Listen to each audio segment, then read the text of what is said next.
এখানে জিনা করা দোষের গুনাহের, তবে যদি বিয়ের প্রতিশ্রুতি দিয়ে জিনা করে তাহলে it's okay bro, it's okay, totally fine. But বিয়ে করবে এটা বলতে হবে, প্লিজ প্লিজ প্লিজ প্লিজ। কি বলতে হবে যে ওগো ওগো ওগো প্লিজ বলো বিয়ে করবে, বিয়ে করবে, তাহলে জানা করো, সমস্যা নেই।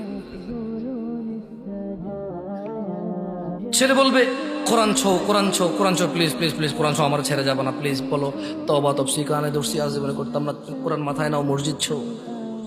এরপরে আবার ওই যে এখন ওই যে বাংলাদেশে যে জাতীয় মসজিদগুলো বানাইছে না প্রত্যেক জেলায় জেলায়, মসজিদগুলো মডেল মসজিদ, ওখানে যে আবার ছবি তুলে বলতেছে যে ওয়াদা করো ছেড়ে যাবে না, লাস্ট পিক। ওয়াও, লা হাওলা ওয়ালা কুওয়াতা ইল্লা বিল্লাহ। মসজিদকে সাক্ষী রেখে বলছে যে বিয়ে করবে, সো ইউ এখন জানা করতে পারো, সমস্যা নেই। লা হাওলা ওয়ালা কুওয়াতা ইল্লা বিল্লাহ। গোবর নাকি মাথায়, মাথায় গোবর? লা হাওলা